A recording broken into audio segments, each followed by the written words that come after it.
I had a couple of questions about having read your book. You play with structure and form a lot throughout the book. Was this your initial intention when beginning work on it, or did you have to keep going back to old drafts to like find what you had intended? What was your process with this book? I think in general, I've often worked with experimental structures or different structures. For this book, there was a couple novels ago, I unlocked or came up with a structure which I keep using, where a narrator or a character comes on stage, tells a long monologue or story, then fades out. Another character comes on stage, tells a long story, and that continuously happens. And that's how this book is organized in many ways. And what that allows is a proliferation of different kinds of stories. And the trick is putting them right next to each other so that they make sense in alignment, or if that they're all point in a particular direction. And if you can do that right, then they start to, even without really meaning to interact or talk to one another, they start layering and talk to one another. So in that sense, that was one thing that I wanted to do for this book. I like that idea. One reason that I like this idea, and I only came up with this after the fact, so it's only partially true, but one reason that I like this is because we go through stories every day, a proliferation of stories. We wake up, we hear a story on the radio, we take the train in, we read something, maybe we talk at the water cooler about a story, and then we maybe read our child a science fiction or a children's book, and then we watch a movie. All day long, we take up stories and we put them down. We pick up stories and take them down. And we don't even have to finish them sometimes. Sometimes we hit them in media res. We stick them in the middle, we drop them before they complete. And it's totally okay in the sense that we're fine living in this profusion of narratives. And we can, and so this is another way I think that reflects this. It just shows all the different kinds of stories that we walk through and how they can layer on top of each other. Did you ever get lost in your drafts? No, sure. I get lost in my drafts, sure. Okay. But yeah. The one thing that keeps them, I think, aligned is some kind of obsessive nature in me. Right. So there's a theme that generally comes up over time. And grief is another big part of the story and what drives it forward. I feel that a lot of writers, including myself, are torn with wanting to tell a good story versus being kind to the people that we lost or the people around us and the people that are remaining. How do you grapple with that and resolve that tension while being respectful to them? It's a good question. I think I had a friend who passed away. I had a very good friend who passed away. And this book, right after the previous book was published, and I kind of had to wrestle with that for a long time. And I did not want to write a story that kind of trivialized or changed or made that grief into a kind of tale to shop around, or somehow took advantage of it or cheapened it or made it a product or something. So that was tricky. I think you're right that tension exists. And so I don't know if there's a simple answer to how I solved it, or how I confronted it, but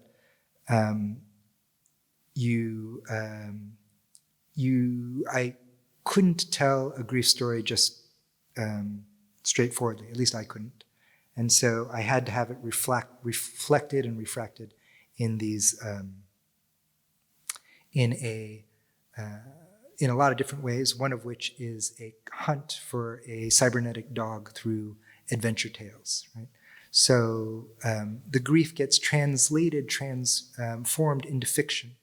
And that was one way I could deal with it.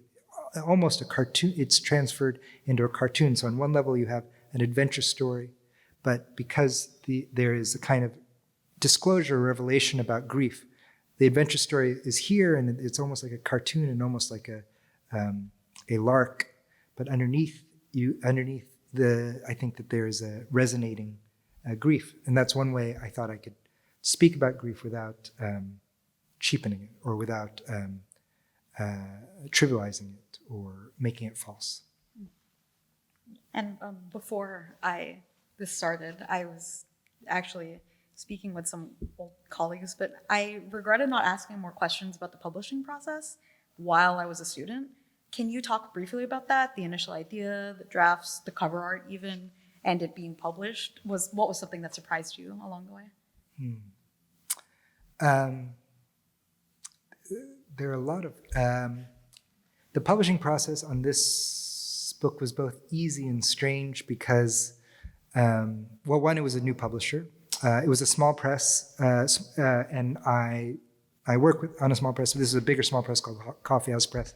And in general, I do like working with small presses. I think they do a lot of the heavy lifting in publishing contemporary literature and finding voices that matter. So I do like that quite a lot. In general, my publishing history has been one of a little bit of what's it called? I self-published my first novel, and that was it was a choice, but it was also after 6 years of not being able to publish my first novel. So the your rejection, I think, is if you're a starting out writer, it will become more familiar to you, and if you're a seasoned writer, it will become very familiar to you. And so definitely that first novel had some difficulty getting published, and then was published, and then a poet named John Yao, who also runs a small press, read that book, and he became interested, and he published my second novel, also on a small press. And then something strange happened in 2017, really, which kind of had something to do with me and kind of didn't, but which was the interest in change in terms of diversity in publishing. And that did make a big difference. Up in my first two novels, I think any gatekeeper, any critic, or any editor, it was usually someone white, and it was usually someone. I didn't get a whole lot of coverage or interest, and then something shifted, and I noticed this almost organically or after the fact. Agents or like the assistant at a magazine who reached out or somebody. They might be Asian or Asian American, and they were interested in making a connection or trying to help out, and that made a big difference. And so the publishing landscape, I think, in general, changed quite a bit in 2017, and so that was certainly a factor. And then I can say that it's not easy publishing experimental fiction, it's useful then to have a small press or have a publisher that really believes in your work and works with you. So in that sense, I love the small presses, and they've been very helpful. Considering the media world that we live in now, do you feel that social media is important at all now, or do you still not look to that? I think it's probably very important. Okay. However, I don't do much with it. I try. I'm just not very. Well, I don't know. I don't do it very much. I try, but I do think the internet in general is extremely helpful and changed in the following sense that writers can be located in a lot of different places and find each other. And I think that has definitely been true. Last week, or a couple of days ago, I was at the Brooklyn Book Festival, and I realized that I did it with a couple other small press buddies. But we found each other probably through the internet. We found each other through small press circles, but some of them I've known for 10 years. And I keep meeting them at readings or at book festivals or conferences, and just establishing that community has been super helpful, and I value it even more as I grow older, that I can see a community that really is is in it because they love books, they love literature, and so that's been pretty helpful. And my last question is, a piece of writing can be very personal to someone, and on top of that, it could be something that you've worked on for decades, right? For some writers, it's daunting that something so close to you just is no longer yours once you're published. How do you deal with letting go of that?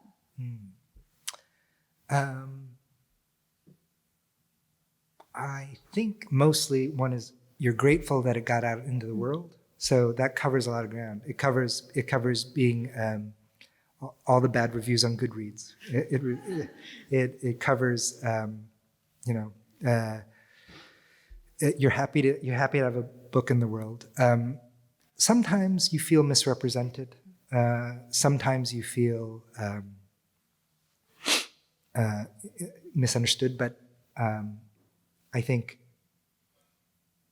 you balance it, and I feel grateful for getting the story out there. And I do think you have to be careful about what you put in the book, because it will become, or it potentially becomes part of a public conversation. So that is true. So I took some care about that. But I think mostly one is pleased that the book got out there at all. So you take some of the noise and are grateful for the conversation that happens around it. Do you avoid Googling yourself? Or are you just like, I just can't look at? I don't avoid it. You don't avoid it? Okay. I don't avoid it, but I don't know if I do it all the time. Okay, yeah. I think that's healthy. But certainly,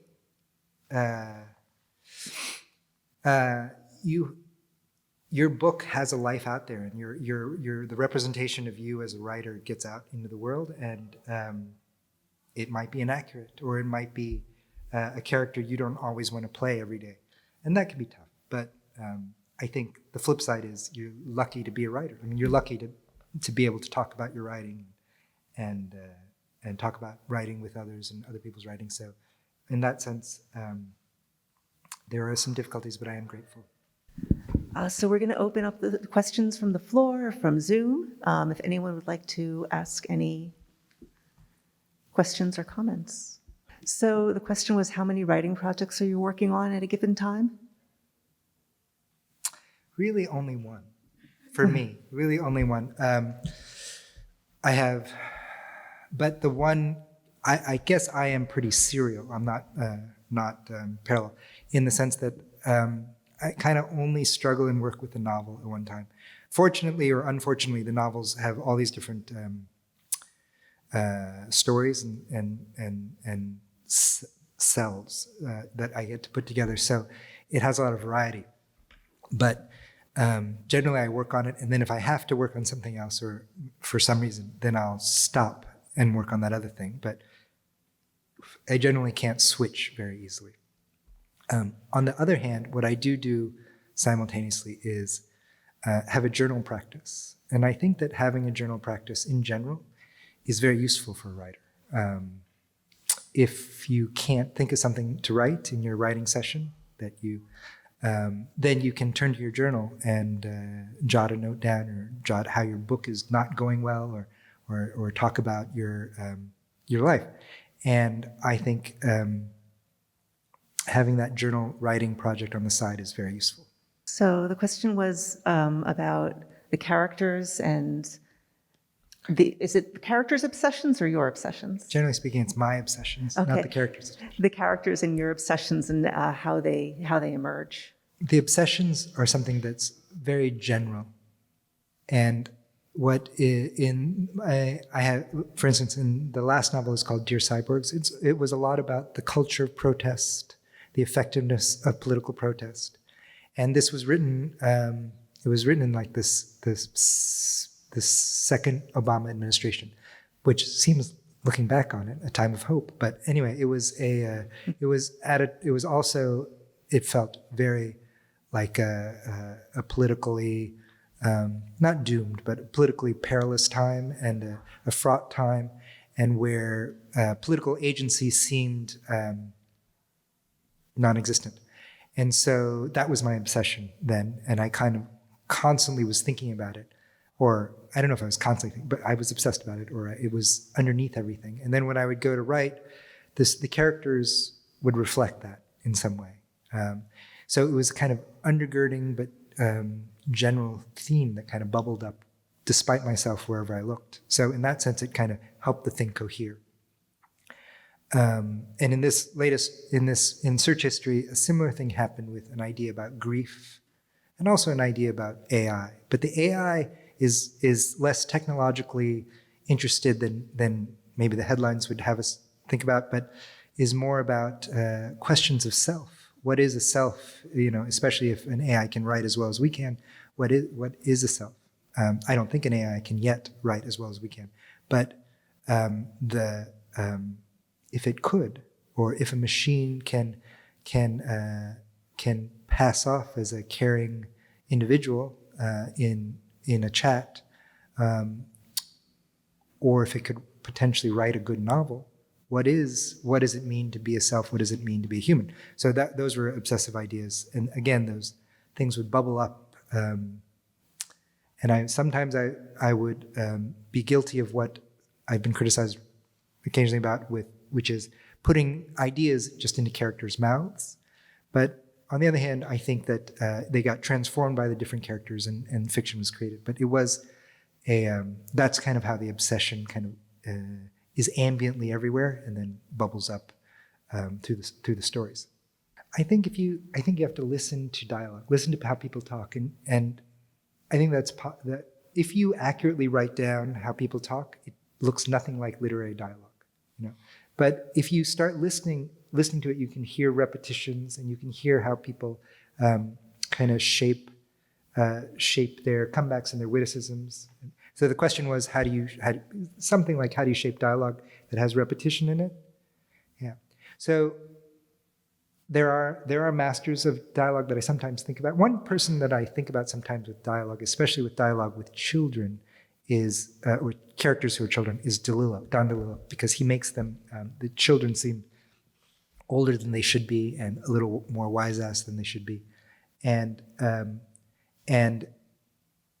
he shapes a dialogue, he shapes a conversation in a way. Well, there's a musicality to it, but there's also riffs and there's jokes and there's repetition. So I think both listening, trying to, I guess you write a lot of dialogue and then that helps, but you listen to how people speak and you listen to how you can represent what they're doing, but not directly. You have to make it slightly artificial.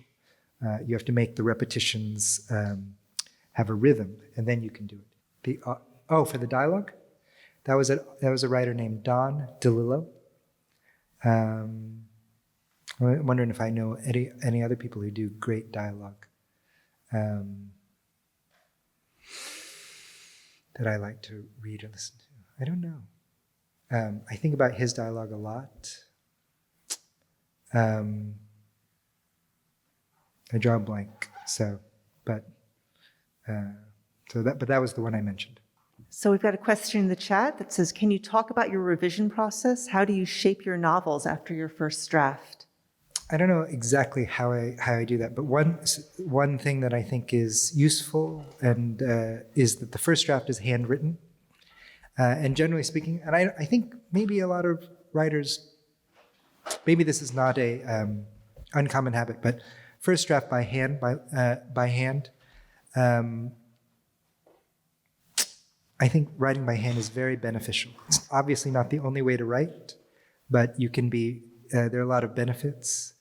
The probably the most obvious and maybe the least is that you're cut off from the internet. That is useful. You go to a cafe, you go to a library, you go to a place. You don't have to be.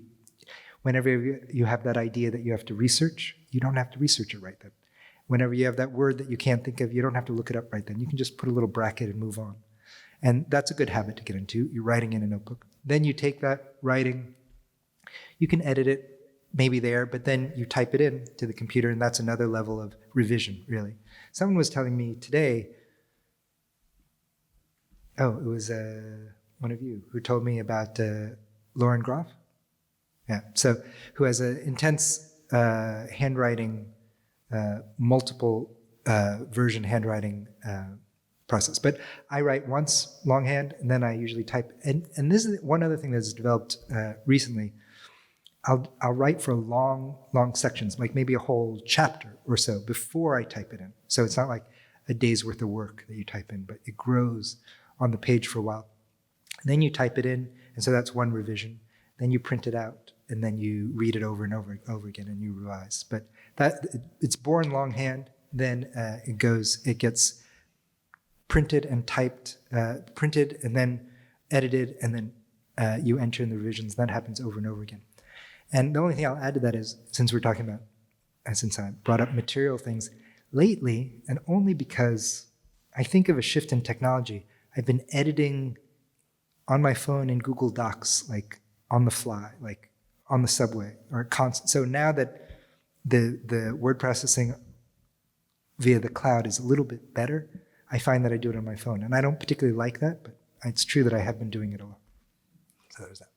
There's, I think, there's a couple things. The book also talks about a painter named Miyoko Ito, who is not a very well-known Japanese-American painter, but whose paintings I think are beautiful. And also does something interesting with foreground and background that I thought was relevant thematically to the book. And also was also in the internment camps, or was not in the internment camps, but moved.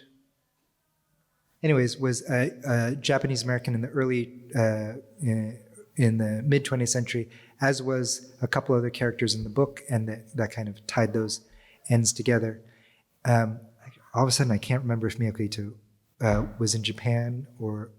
Oh, she was in the camps. I think she was. She had to. She even got married early. But anyways, that's not your question. The question is the images in the book. And then the other, I have one other opening image, which is maybe fun to talk about, which is it's a little not anime, but a little cartoon drawing that you'll see. But it's a little cartoon drawing. Let's see if the camera person can get into that. Which is actually a panel that somewhat describes an action right at the end of the book. And it was, for me, something that was, the reason I put it in the front, or the reason I put it in is because I loved when you read like middle grade books, and they were illustrated. But the illustration was often A, not what you imagined, and B, maybe a few pages after the action that it was describing. So there was this necessary disjunction between your imagination and the text, but also where it was placed in the text. And I just thought it was interesting to think about how fiction creates a world, and we all believe in it, or we all kind of can enter it, and yet it's quite different, and from one another's visions of it. So those were two of the images I think in the book. Oh, there's some film clips, but yeah, I like introducing realia, or outer part, the real parts of the world, into the book, but that they can operate both kind of in the fiction world and also in the real world. Okay, that seems like perhaps it would be a nice note to end on, unless you would like a final word. No, I wouldn't like a final. Okay, I'll say this. Thanks for coming. It's very nice to see you all.